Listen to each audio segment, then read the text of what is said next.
I think ultimately it's about people coming back into embodied soul-led living, where their life force is moving freely. And there can certainly be different pathways to get there. And sexuality is such an effective straight route to do that.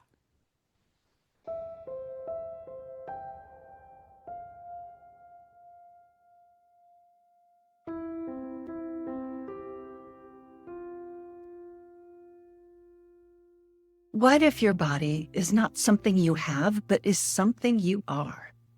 Welcome to the Brilliant Body Podcast. I'm your host, Ali Mazet, somatic therapist and sexologist with a lifelong fascination for the challenges and opportunities that come with being the bodies that we are. Join me and other body masters as we explore the art, science, and brilliance of the body and debunk the mind-body split by expanding the meaning and experience of intelligence, which goes way beyond just thinking. So let's dive in. My next brilliant guest, Ariel Szabo, is a writer, somatic sex educator, sexological bodyworker, and psychedelic medicine practitioner based in Los Angeles. Her work weaves sacred sexuality, nervous system repair, relational healing, and plant medicine traditions shaped by years of study with indigenous wisdom keepers in Peru. She works with individuals, couples, groups, and practitioners in deeply embodied spaces of transformation. Ariel writes on sexuality, power, and liberation through her body of work, The Erotic Frontier, devoted to shifting how societies relate to sex, power, and healing, and positioning erotic awakening as a force for personal and collective transformation. I'm so excited to get to have this conversation with Ariel, who is the beloved partner of my friend and colleague, Rahi Chun, who's been a guest on the podcast several times. So now I get to have Ariel all to myself and explore where this conversation is going to go, because it could go all kinds of places. So here we go. Hello, hello. Hey, Allie. How are you? I'm good. How are you doing? I'm good. I'm good. I'm glad to see you. Yeah, it's so good to see you. I know. We're going to get into all kinds of things. I'm not even sure what and how and where, but Me I'm sure it's going neither. to We be can a figure it out fascinating together. journey. Exactly. Exactly. And I just want to mention that this podcast has a philosophical bent, and Uh-huh. I'm particularly interested in the intelligence of the body and the erotic intelligence of the body, which I know you know so much about. So I just wanted to mention that as much as I'm interested in your actual expertise, I'm even more interested in your perspective on life and love and sex and power and politics and all those things. So feel free to really use this time and space to talk about the stuff that I know you delve into in your Substack, beautifully written, by the way. Thank you. And we certainly could talk about the practice of sexual healing, et cetera, et cetera. But honestly, I'm even more interested in how your sense of sexuality, how your experience of sexuality has shaped how you live in the world and your whole life trajectory before, now, and what you might want and anticipate in these years to come. I would love to talk about all that. That sounds really fun. Goody, let's do Yeah. it. So, is there Yeah. anywhere in particular you want to start, or do you want me to start asking this list of questions that I have? Um, yeah, I think I'll just have you lead the way. All right, I'm just going to really go for it. One of the things I think about a lot, particularly in this day and age, not that it's new, but it seems particularly extreme because of the global capacity that we now have through technology. The paradigm of domination has been with us for millennia, tens of thousands, maybe even millions of years. That planet Earth seems to have more or less been based on this particular paradigm, this design of domination. And Yeah. yet, of course, there's all kinds of species that are not based in that. And there's human species, indigenous tribes that are not based in the commerce of physical strength, basically, and monetary strength now in the modern world. So, of course, one of the most famous contrasts is between the bonobo monkeys and the chimpanzee monkeys, who have this entirely different society, one based in domination, the chimps, is more patriarchal, and the other, the bonobos, based in this matriarchal culture where sex and pleasure and connection is much more the focus and the mode to deal with conflict. So that's my opening gambit. And I'm just curious what your view is about why are we so tethered or have been so tethered to this paradigm of domination? And what does that ultimately have to do with sexual vulnerability? Yeah, first of all, sign me up to live with the bonobos. You have so much to teach us. Yes. And if we just think about the way that the United States, a lot of Western civilizations have come into be what they are right now, it's through domination, it's through conquest, it's through raping and pillaging people who lived there before the people that came in. So there's a foundation of power over. And when I heard you mention that there are communities, and particularly indigenous communities, that live in another way, that's actually how I first, in my own body, got to experience another way, power with, Mm, learning about reciprocity and what does it feel like to stop trying to control everything and dominating everything from what I want or I'm trying to achieve, and instead of start listening to everything and partnering and collaborating with it. And all of this, of course, seeps into our sexuality because we start dominating our own sexuality as well as other people's bodies, our own bodies, other people's bodies. It seeps into every area of our life. And I think there's something particularly vulnerable about sexuality, first of all, sexuality is one of the most vulnerable human experiences that there is. When we really allow ourselves to be seen in that place, whether seeing ourselves or someone else, we're like seeing the soul, we're seeing life force come through in its purest form. And that's why I think it's particularly vulnerable, as well as why so many people want to dominate it, because it's so powerful. mm, It's creativity, it's life force, it's passion, it's desire. So powerful. mm. How much do you think the impetus and all the institutions that enable domination and perpetuate and perpetrate domination is based in that vulnerability that we inherently feel around sex, which some of us enjoy, typically sex because of its vulnerability, whereas a lot of other people will run from sex or try to package it or perform it or pervert it in a variety of different ways or avoid it altogether because of that vulnerability. Yeah, there's so many people who are so terrified of it. And what that makes me think about is shame Mm, and how shame is used and wielded as a form of control from people and institutions that dominate.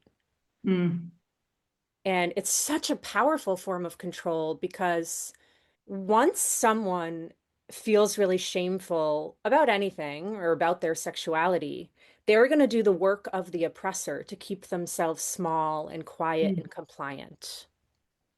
So So the shame shame. does the work for the oppressor. Yes, isn't shame a fascinating phenomenon that humans have? And not just humans, dogs have it. They're the other species I know the best. But certainly other Mhm. animals know shame. They experience Mhm. it. Whether dogs have it more than other species because they're the closest to humans, I don't know. Maybe they've just picked it up. But what the hell is shame? And shame can be so useful Of and course, needed, look what's happening now that there is no shame, it seems, in right? our leaders, and we're seeing the consequence that there's no accountability without shame. So that's perhaps the positive, or necessarily a positive Mhm. iteration of shame. But of course, it has done so much damage. And arguably, it's really what's underlying what is motivating a lot of the people who are trying to dominate in these really aggressive and harmful ways. Underlying shame from their youth and their early trauma, et cetera, et cetera. Yep. So much shame, so much unmetabolized grief just coming out so sideways and so violently. Yeah. So, what else about shame? What the hell is it? Is it natural? Is it indigenous? Is there shame in indigenous cultures, for example? Is it human I or think is it's it human. Western and industrialized, et cetera, et cetera? Yeah, I think it's human. And it has been wielded in a violent way, in the same way that power has been wielded in a violent way, in the same way that sexual energy has been wielded in a violent way. Like shame is a useful, necessary part of the human experience. But when I think about what is shame in my own body, Mm, it feels like a coffin to me, like a suffocating energy mm, that restricts my cells, my voice, my muscles from any sort of movement. So there yeah, might be an impulse to do something, but I can't do it because I'm held back from the shame, which creates a lot of fear. Fear is very intertwined with shame of me because I'm afraid of being seen because I don't want to be seen and my perceived badness. I'm yeah, so shameful about how bad and wrong I am, and God forbid anyone see me and find out the truth. yeah, badness. Ooh, we have to talk about that. But I really want to ask you when we were talking about the inherent vulnerability of sexuality, why aren't you afraid of it? Why Oh, are you so drawn to it? And do you think you always have been? Did you come in that way? yeah, I think I did come in that way. It is my dharma and part of my purpose in this lifetime to Yeah. shift the paradigm around sexuality and love and pleasure and grief. And I've had a rough road to get here. There has Yeah. been a lot of fear around sexuality in my life because of the way that I was conditioned around it, and also because of things that were done to me violently. And the shame that that created, the shame that I took on that was not my own and made me shameful of my own sexuality instead of putting the shame on where it belonged, which was the perpetrators and the people who were violent towards me. Yeah. But I've always been like, I've been exploring my sexuality since I was a little girl in very innocent ways, as many of us do.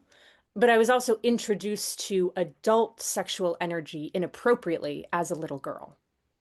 So sexuality at a young age became very intertwined with fear and danger. But yet I've had this determination throughout my whole life to keep moving towards it. So many years of determination to get free in my sexuality. Yeah.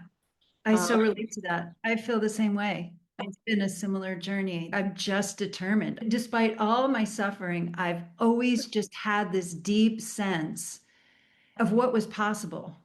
And yeah. that it always had a quality that was both quintessentially romantic in the intimacy that could be shared, what we call romantic, meaning love and enduring love.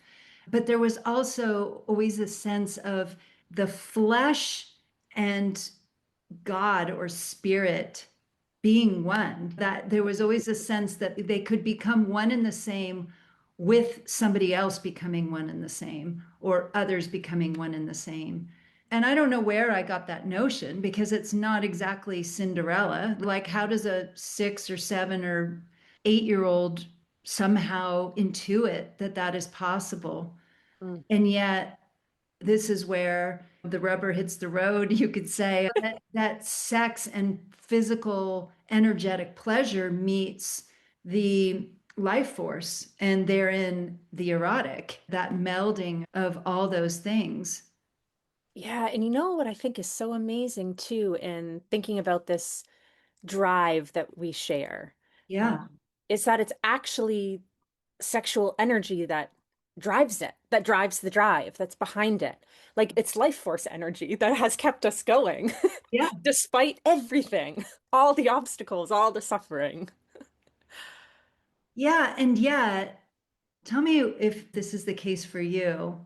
And this kind of comes back to shame, is even when there's been early perpetration, Yeah, which both of us have experienced, you in a violent way, from what you've said, that the response of pleasure when there is terror, fear, pain, these seemingly conflictual sensations along with pleasure yeah, seems to create a rip in the psyche, or can, wherein shame often falls because it's so confusing that it's easy to then want to avoid it, or as you were describing, splint ourselves or constrain ourselves from having to go into that kind of abyss that can be there of confusion, which is so beautiful with the work that you're doing. And you're helping tease apart and pull apart and clean all of these conflations, which was what I do with personal geometry in a non touch way. But it is just the cleaning of these things that have all been melded and confused and manipulated by perpetrators sometimes. But I'm curious what you think about how much of this drive also has to do with an early experience of sexual pleasure, even if it were in the context of fear, danger, cruelty, manipulation, any and all of those things. What do you think about that? I've heard this so many times with clients and friends and lovers that they experienced really early sexual stimulation that was highly pleasurable and deeply confusing because hormonally their bodies weren't even primed yet to be able to metabolize and circulate it. So they would be just super overly stimulated and then very confused by it, and then being driven to have more of it, not just because it was pleasurable in some ways, but because, again, they're trying to tease apart the confusion that they may or may not ever do consciously in their lifetimes. yeah. That feels like a layer of truth in my experience. I think there are so many different layers to it, but absolutely a drive from trying to tease apart and figure out what's even happening within me, but also a drive for a new outcome, a new Yeah. ending. Yeah. And you've succeeded. Oh my gosh, I have. I have too. Sometimes it blows my mind. I think about years when I was just stuck in this loop. And I had this drive of, I know it can be different. I just know that there's this way that I can experience, particularly in relationship with another human being, sharing myself and just the way we could merge and experience sexual energy and pleasure and safety. And for a long time, I just was holding on to what felt like a dream, but also a knowing.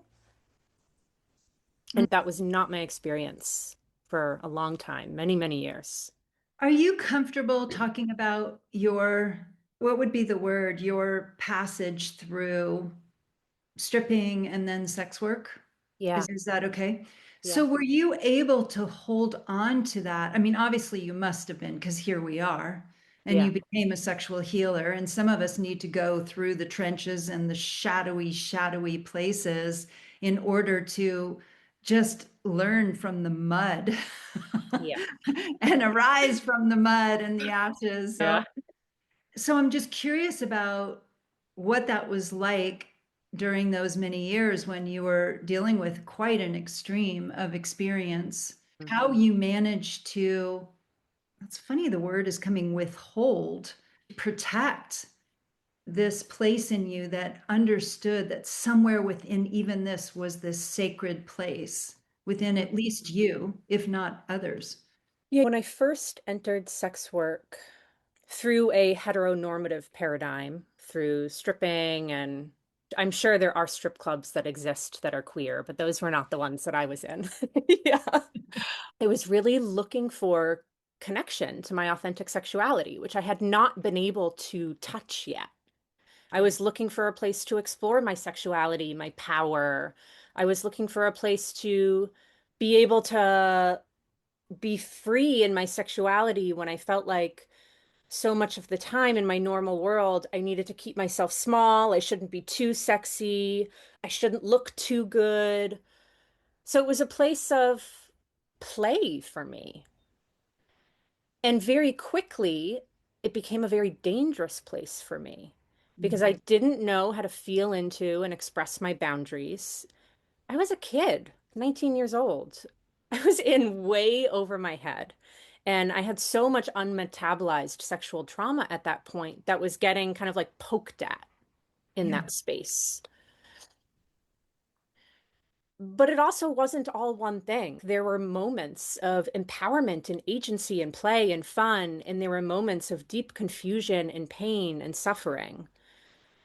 And I had my first experience as a full service sex worker.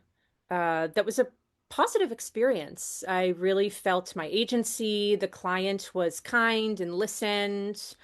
I felt super powerful leaving with all this money that I had made. It was a high. And then not too long after that, I was sexually trafficked for 2 years. How did that During, happen? When I was reading, I didn't catch how that transition even happened. yeah. So I had been stripping while I was in college on the weekends. And then I go back home to Massachusetts, the Boston area. And I'm coming home after all these pretty extreme, exciting experiences. I go back to an old job I had at a dog grooming salon, and I'm at a bus stop. And a young man with a lot of swag, who I later come to find out is a pimp, comes to chat with me and starts grooming me. Mm. And we hang out, and he was experienced. He knew exactly how to manipulate and exploit my vulnerabilities, being really like desperation for protection and love from a man, Yeah. wanting to belong, wanting to feel loved and seen, and wanting to make money. Yeah, all the stuff we're hearing about in these Epstein files. And Yeah. obviously, that's the exact same dynamics going on. Yeah. So there were very few people at that point in my life that had known that I was stripping in college, and no one who had known, maybe one other person at that point that had known that I had had sex for money. And I told this young man, and he applauded me. He told me that I was smart. And I felt so, in that moment, all the shame lifted. And I Yeah. was like, oh, this person sees me. I'm safe with them. I don't have to hide. They love me for who I am. And the next thing I know, he's back over with throwaway phones. He's putting me in hotel rooms. He's telling me we're going to make a lot of money together. And throughout the time that we were together, one of the ways, shame was one of the tools that he wielded that did the work for him. And he would use a lot of we language throughout the time that this was happening. All the different women that he trafficked, each woman had different vulnerabilities, and he exploited each one of us in different ways, or manipulated us. He exploited all of us. Yeah, it's interesting you say this, and we don't have to go political, but I've been thinking a lot about Epstein and how he was able to do what he did. And I certainly can imagine that he was highly charismatic, highly perceptive, very empathic, maybe even psychic, had qualities probably based from his own trauma and survival strategies where he was able to attune to people to an extraordinary degree, not just to girls and women, but also, of course, to all these powerful men. And it's Yeah. quite a superpower, obviously. Yep, it is. And then another thing that kind of kept me trapped, not just the shame, not just this man's prowess in manipulation and all the things that you just laid out, the skills that he had, Yeah. but the fear that I had in being jailed myself. because of it being illegal. Would he threaten that? He didn't really need to because the police were all over him all Mm. the time. And he had several run-ins with them over selling drugs. I had run-ins with them. And the run-ins that I had with them, never once did they ask me if I'm okay and need help. They did the same thing that he did. They were trying to use me as a means to an end and just trying to Mm. get information from me. So I did not have any trust that I would be protected. There's that word. There's that word, protected. I was really looking for protection. What I ultimately found out is that I can actually protect myself with my boundaries and when I live in my body and when I am fully in touch with my own erotic energy. Ah, so do you actually feel safer when you are fully in touch with your erotic energy than you feel exposed? Because of what we were saying earlier, you can't be too attractive, you can't be too sexy, you can't be too powerful, or you'll get hurt. Yeah. It sounds like you found your way to the opposite, where you feel safer. I feel so much safer. Amazing. Yeah. Tell us more. Tell us why. Yeah. It hasn't been a linear process, but when I'm actually fully in my body and taking up space in my own body, no one else's energy can get in because I'm taking the space. Mm. So I can also feel what's happening. I can feel my nose. I'm able to express them. And yeah, even just this past year, I've gone through this really interesting process as I've become more public in the work I do. So being more vocal about the fact that I have sex when I teach extended lovemaking or that I'm a sexological body worker and I touch people's genitals. I've noticed that the more just honest I am, the safer my body feels.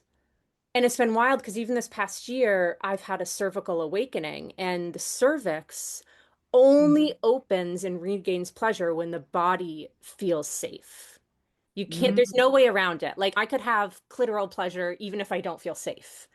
But cervical pleasure will not happen if you don't feel safe. It's directly innervated and connected to the vagus nerve. Wow, that's so cool. I love it. I Yeah. love it. And how much, if I may ask, has getting married to Rahi? Because that was about a year ago, right? Yeah, that's definitely been a piece of it. There's so many contributing factors. Yeah. And then I also feel that the cervical pleasure helps me speak my truth more. Like everything, Yeah. it's all feeding each other.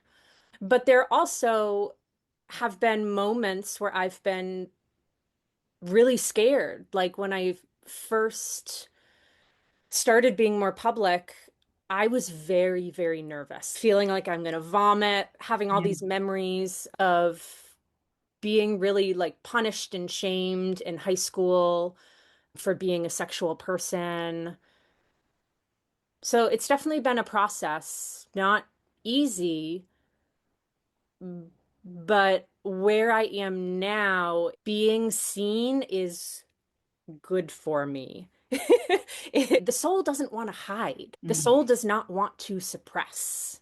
It's That beautiful. is how we start cutting off our life force energy and how we start cutting off our sexual energy, which is what feeds everything we do in our life. Mm. I love that. So beautiful. Hmm. And it's going to be really something to see what happens in these next 3 years with people in your profession, my profession, adjacent professions with sexuality and empowerment and relationship. To what extent we will remain safe. Yeah.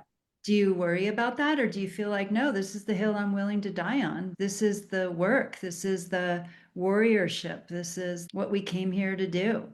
Yeah. I have moments of worry, but ultimately, I feel so strongly about speaking the truth and about fighting systems of oppression and saying no to abuse that I will die doing this.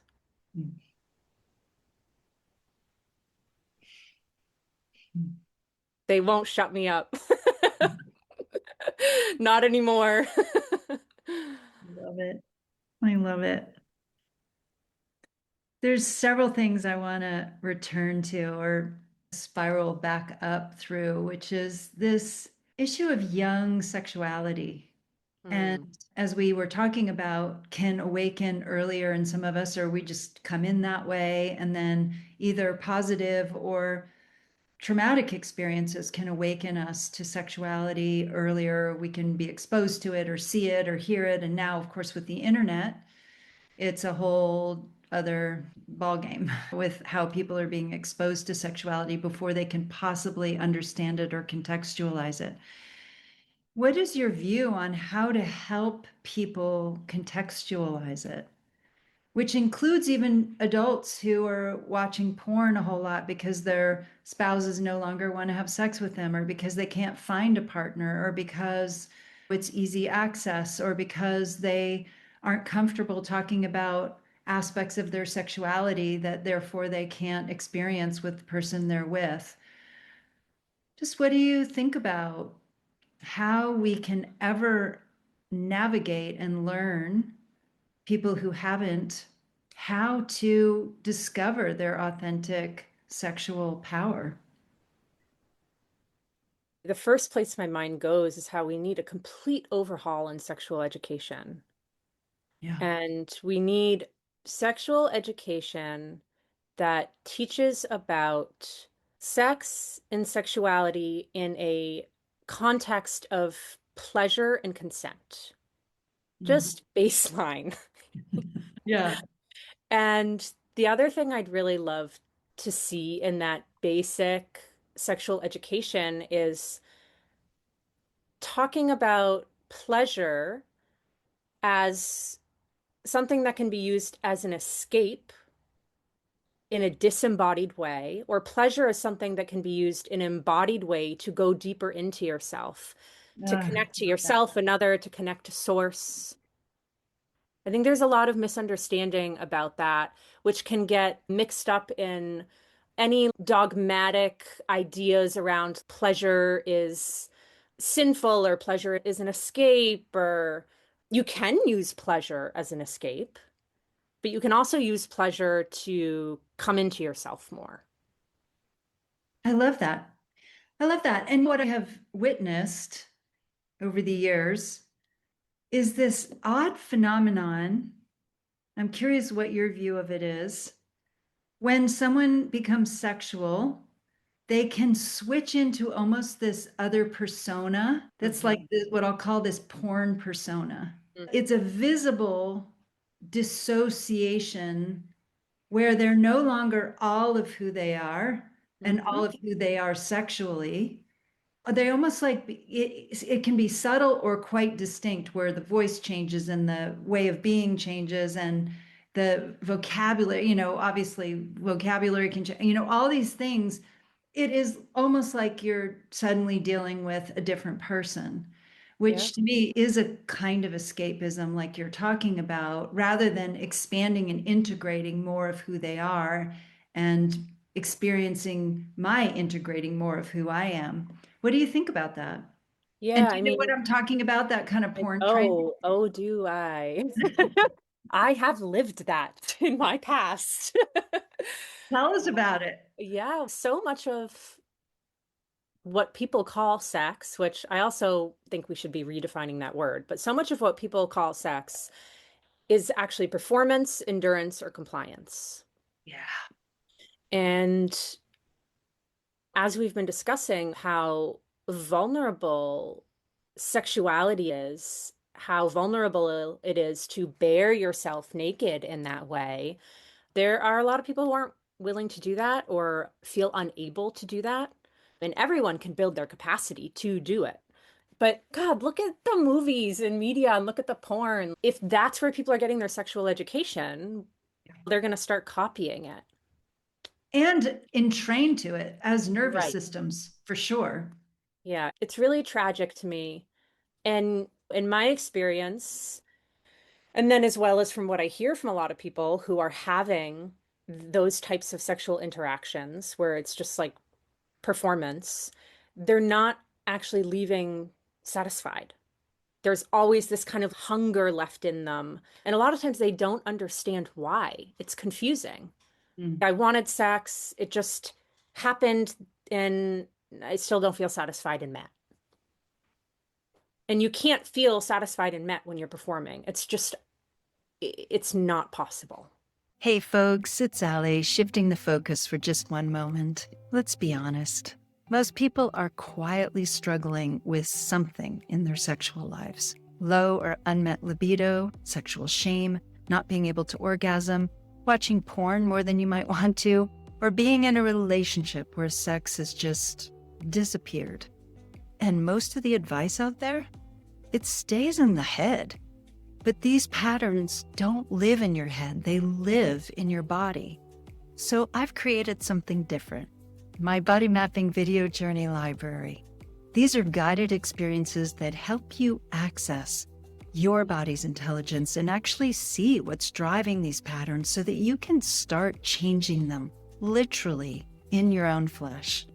In about 30 minutes, you'll map what your body knows onto the page, desk, or floor, and walk away with clarity, relief, and a real sense of where you have agency.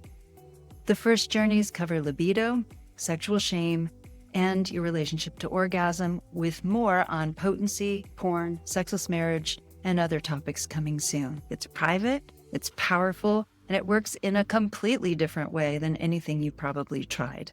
So if you're ready for something that actually gets underneath the problem, you can find the Body Mapping Video Journey Library at www.alimezey.com/body-mapping-journey-library.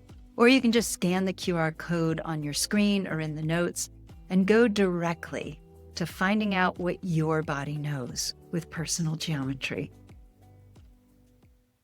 That's a lot of unsatisfied, unmet people out there. Oh my God, isn't it? And all that dissatisfaction, all that disappointment from not being met, over time it ferments. Into grief. Yeah. Grief, resentment, Yeah. anger. Yeah. And I think a lot of, going back to the perpetrators and people who are very violent, a lot of Mm. it is stemming from deep disappointment and dissatisfaction. I totally agree. I totally agree. I suggested that once to this woman I met at a dinner who worked for the UN, and we were discussing sexual violence.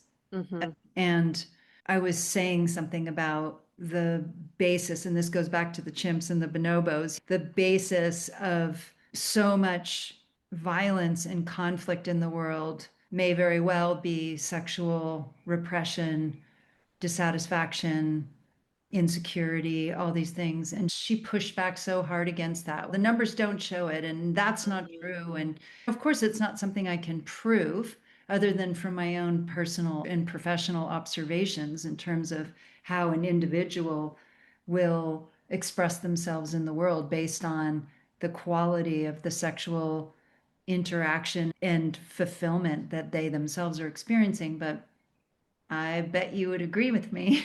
Oh, you know I do. We could Yeah. change the entire world with a sexual revolution. I totally agree. Are you sure that it's not just because we're completely biased and obsessed? And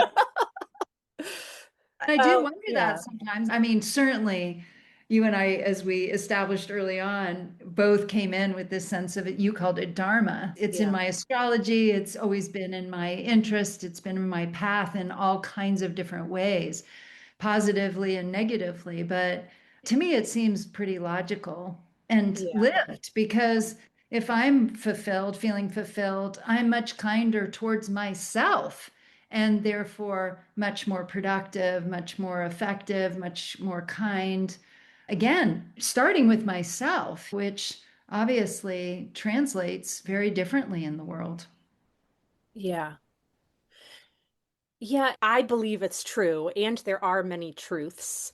And I think ultimately it's about people coming back into embodied soul-led living, where their life force is moving freely. And there can certainly be different pathways to get there. And sexuality is such an effective straight route to do that. Sure works, doesn't it? It sure works. It's very I mean, effective. it is quite astounding how quickly one's state changes when there is pleasure, hopefully safety, connection to self or others involved, for sure. Mhm. Yeah. And I've heard you speak about, and obviously you write about and work with, that pleasure becomes connection. You wrote that in your article, Sex Magic. And that's such a simple but crystallizing phrase. Pleasure becomes connection. That there is a quality of attentiveness and attention because pleasure is such a strong experience that it draws us right into being Mhm. present, wherein we can experience connection, whether that's to ourselves or others. But Mhm. talk more about that, about pleasure becomes connection versus a lot of people view pleasure as selfish, hedonistic. And it makes me also think about this idea that we were talking about pleasure as an escape versus pleasure as coming back into oneself. So I do think that ultimately, no matter how you're experiencing pleasure, it does bring you into connection. But is it connection that's going to sustain and connects you to the web of life? Or if it's connection that you're using to escape? I don't know. I just have this image right now of leaving this web of life and going into this like wormhole in space where you feel the sensation of pleasure, but it's, oh, I'm all alone, I'm isolated here. But pleasure as connection, Wait, wait, wait, yeah. wait, wait. Okay. Some of us could feel that in solo pleasure, that I'm feeling all this pleasure and yet I'm not connecting with any other human in this, which can lead to a lot of grief. So Yep. I just want to acknowledge that, yes, when there's self pleasure and solo play and exploration, you can feel more all of who you are and even commune with the universe. But there can also be, particularly if that's how you're experiencing your sexuality year after year, a Yep. lot of grief in it. Yeah. And that I think is embodied pleasure. When you're really, it touches grief, it touches all of who you are. Mm. I guess when I was thinking about the wormhole, I was thinking about if someone experiences pleasure when they take pain pills or heroin or something, but disappearing. It's an Mm. escape. I don't know. I think there's even more to pull out in this idea of Okay, then the parallel there, the okay. wormhole out in the sky versus masturbation. Yeah. Is it's like jerking off masturbation is the parallel there, as opposed to full-bodied exploration during which you might cry or you might Yeah. really feel a whole spectrum of emotion and insight and hopefully some degree of self-love or at least intimacy.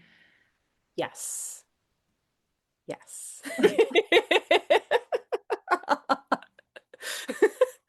Will I be brave enough to leave that in? We'll find out. We'll find out, but it was beautiful. It was yes. But it's true, right?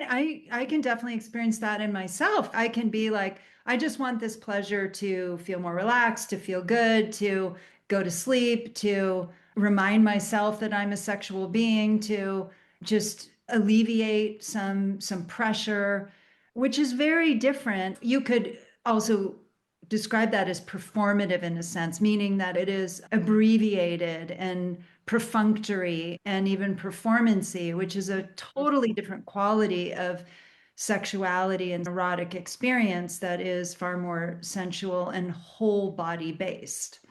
Right. Gosh, I'm thinking about my own experiences with masturbation where I am just doing it just to relax and just Yeah. quickly get off. And then when I'm like gonna luxuriate and make love to myself.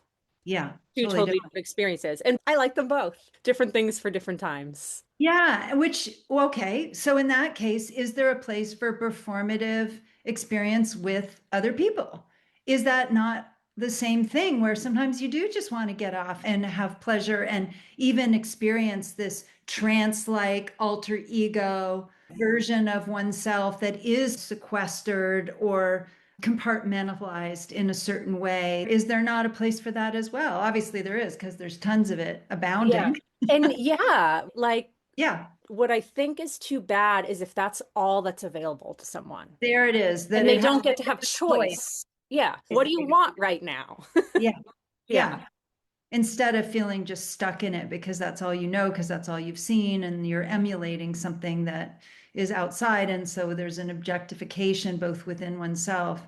I've been Right. thinking a lot about that. I was just teaching at my class yesterday. We were talking about objectification and how when one has been objectified, particularly really young, one can learn how to objectify others, which you could say our whole economy is based on objectification. But there's a lot of threads we can go down here. And I haven't even gotten through half my list. I knew this would happen. Okay, I'm gonna pick. So I want to talk about the anxiety. You talked about this on my dear friend and colleague Claire Senti, Mm, and we'll put that episode with you and Rahi in the show notes because it's wonderful. And one of the things you talked about is the anxiety that can come with erotic pleasure, and that how we can just get so uncomfortable we need to discharge it, which we were just somewhat referring to. But I'm also talking about it as just someone walking around in the world and that fear of being too powerful or too attractive, too magnetic, or just too unfamiliar with feeling that aroused in the largest sense of that word, that awake, that alive. People call it juicy, which could be literally one's tissues, not just vaginal tissues, but just all of us feeling hydrated and permeable and engaged. yeah. Talk about that anxiety that is very common for us to feel uncomfortable with due to that oh, that was a terrible sentence. So would you talk about the anxiety some of us can feel with circulating that much erotic energy? Yeah, because it's so much sensation, and it might be sensations that our body isn't used to. So it's really capacity building and expanding our container to hold more and more energy. And I've already had so many different sexual awakenings, times when I'm starting to feel more sexual energy move through my body than I've ever experienced before. And each time that happens, there is a period of some discomfort. I'm just like, oh my God, this is so much energy. What am I going to do with this? And many people are not accustomed to, haven't been taught to, haven't learned the skill of circulating energy in their body, particularly if it just is only living in the genital area and Yeah. you're walking around in the outside world with so much sensation in your genitals. That can be uncomfortable, I think, for multiple reasons. That can be uncomfortable just because it's so much sensation and you're like, oh my God, I just got this to go away. But also, it can bring up shame for people because of the way we're conditioned around what does that mean or that's not appropriate. I think ultimately, it's really just a capacity building of learning to hold more and more sensation. All of it is just arousal energy, and then also learning to move it through the body to circulate it. Would you just speak about two or three tips you could even say of how to do that? Yeah. So I would really recommend starting a practice like now, not when you're in the midst of a lot of new sensations and energy, of moving energy through the body. There's a great book that I used years ago when I was learning to really circulate energy called The Pathways of Energy. A lot of people who study sexuality will refer you to the microcosmic orbit, but you can just plant your feet on the ground, use your imagination and breath. You can try it in multiple directions. You can pull energy up from the earth and circulate it through your whole body and then down. Or you could try pulling energy from different parts of your body, like whether it's from your pelvic area, your genitals, or from your heart, and like breathing into the energy there and then using your imagination and breath to move it. Just so you get familiar with what does it feel like to move energy around in my body.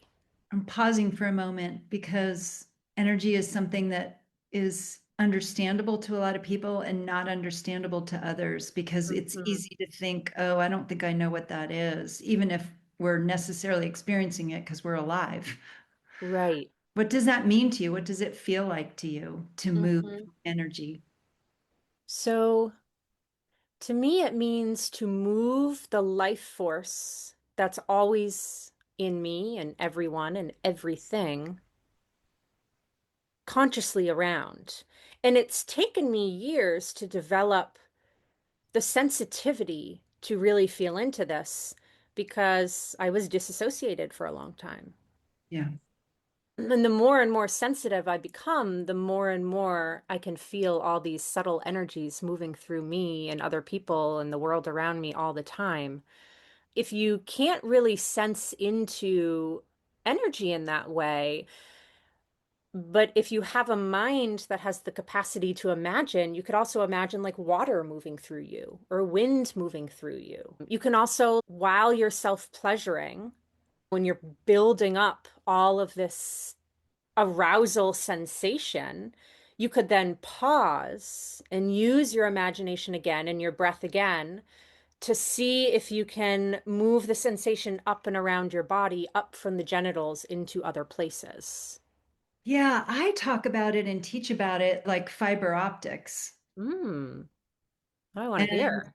yeah, because of spending decades doing body work, helping people to find inside their own sensational awareness what is holding so that it's physically passive, but the conscious awareness is active in a way that people aren't used to because most people think they think in their skulls.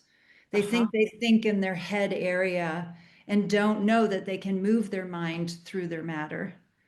So it's if you can, I think almost of consciousness or conscious awareness as a light source, and Philip Shepard talks about this a lot too, but you of being able to move it around to a place so that people can start to feel that actually you can move it. I mean, that's what happens when we're in pain. Our consciousness is actually moving our attention into pain, which is why pain can be such a great teacher. There's no Mm-hmm. doubt about it that all the injuries I have are part of what made me a master body worker because I had to constantly be going in my conscious awareness to all these different parts of my body that were ailing and injured and healing.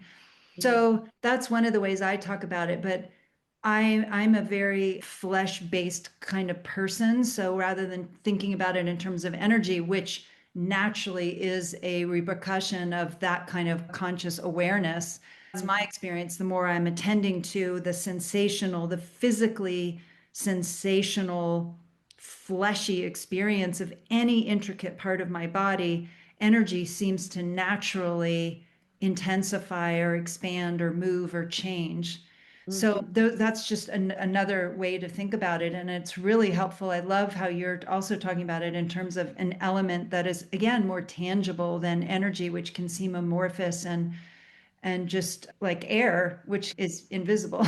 So thanks for also talking about that it could be water, or as you said, I guess you talked about wind, which is obviously also air, but because it has force to it, it feels more familiar, I think, to a lot of people. Yeah.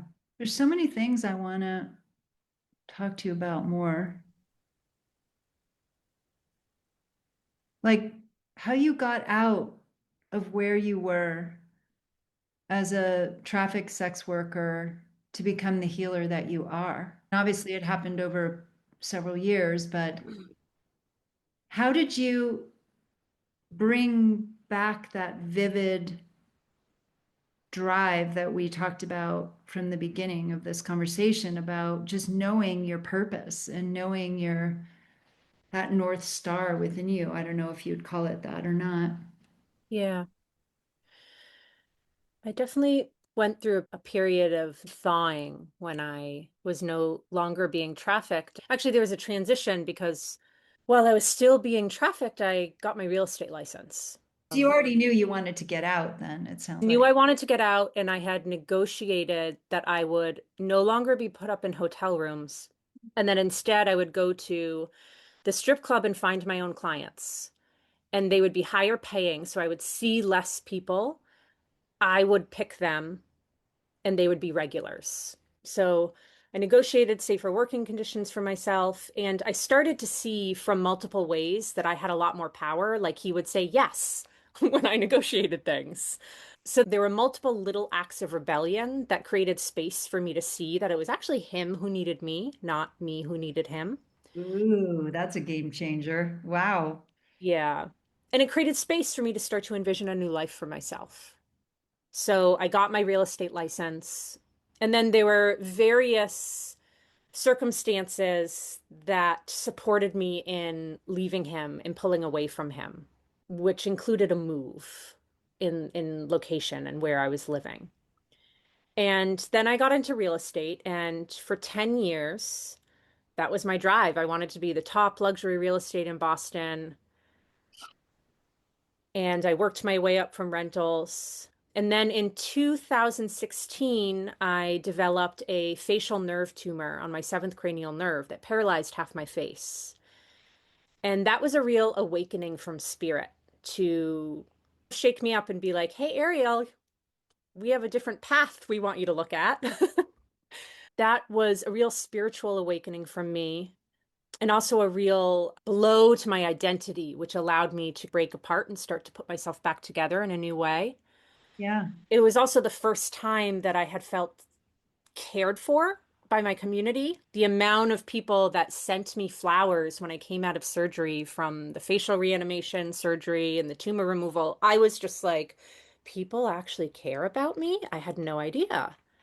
And then the public grieving I did over the shift in my face, the shift in my identity, the shift in what I valued myself for really gave me the kind of like strength I needed to start to go into many other things that I had not grieved yet that were knocking on the door and waiting for me.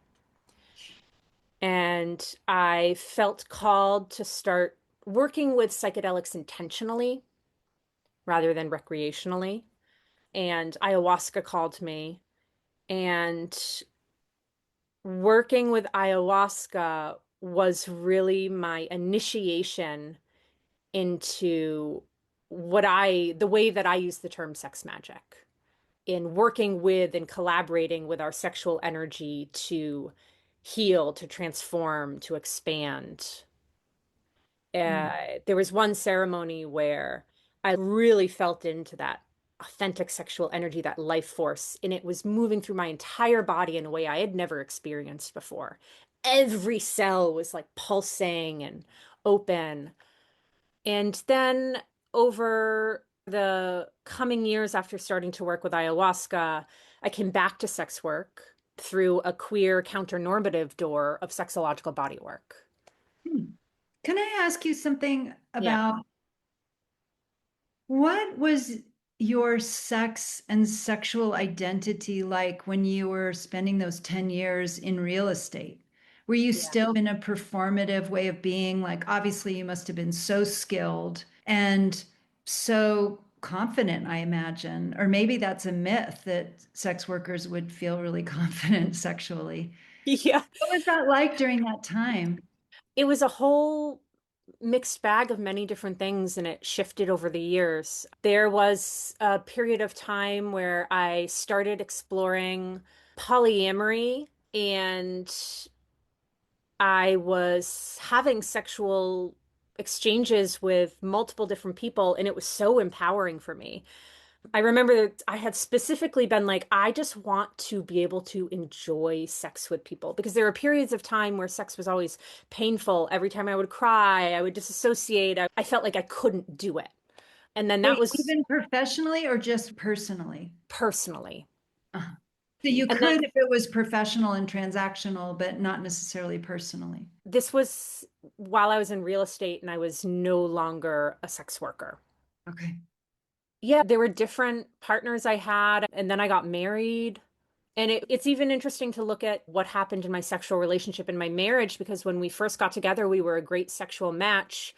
And there were some ways in which it was performative, but There were also ways in which I was numb, in which I didn't even realize I was numb. I didn't even know at the time. So for me, it was actually great sex. It was meeting me where I was. But then as I started doing more healing work, it wasn't feeling right anymore. And it was really hard to figure out why.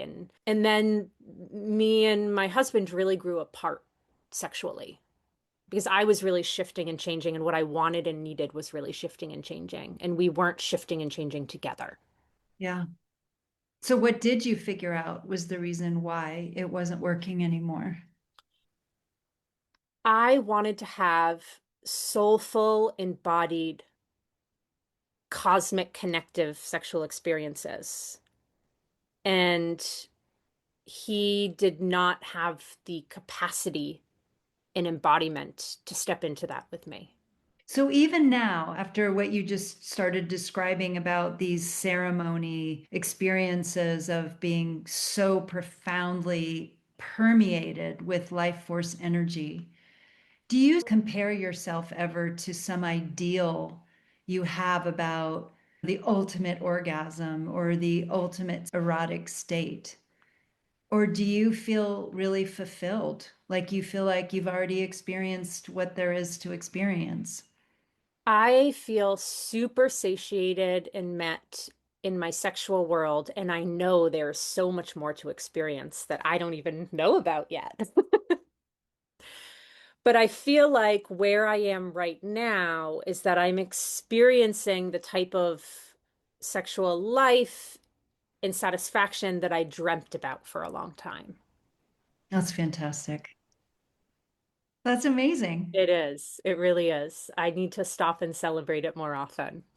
Indeed. I'm sure many, many listeners would want to learn a lot more about that path, which we'll have in the episode notes. Are there any other particular ways that you want to tell people about how you can help them experience that too? Because lots of people want to have that too.